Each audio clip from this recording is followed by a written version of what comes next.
Hey, Eagle Run 23 here.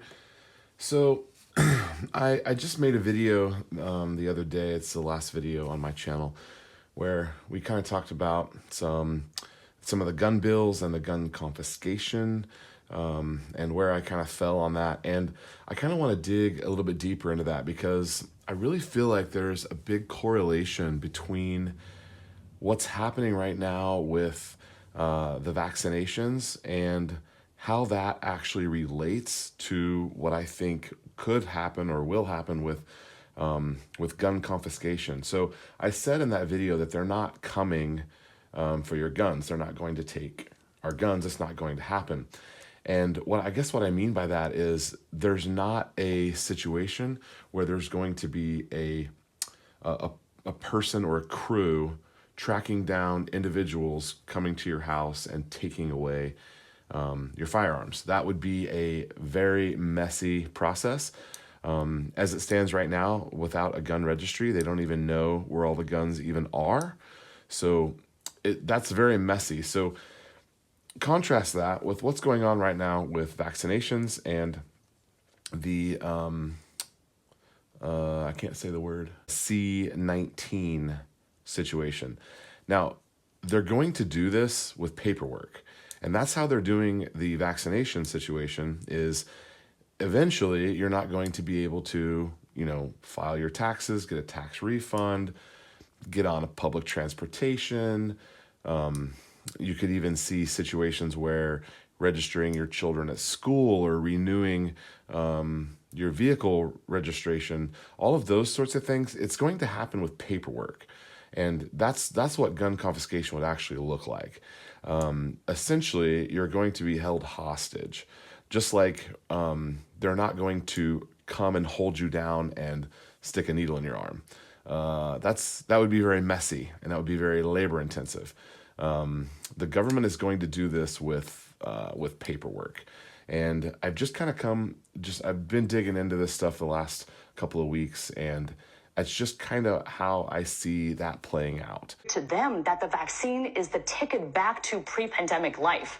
And the window to do that is really narrowing. I mean, you were mentioning, Chris, about how all these states are reopening. They're reopening at 100%. And we have a very narrow window to tie reopening policy to vaccination status.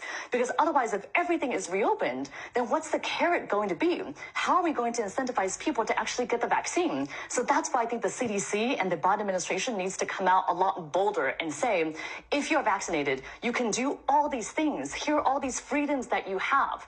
Because otherwise, people are going to go out and enjoy these freedoms anyway. And I fear a situation of coming into the fall where I haven't really heard anyone talking about that perspective, but we're seeing that now with the vaccinations.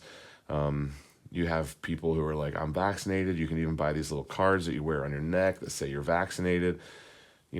Eventually you say, oh, well, we'll just, you'll just get a tattoo that says you're vaccinated, right?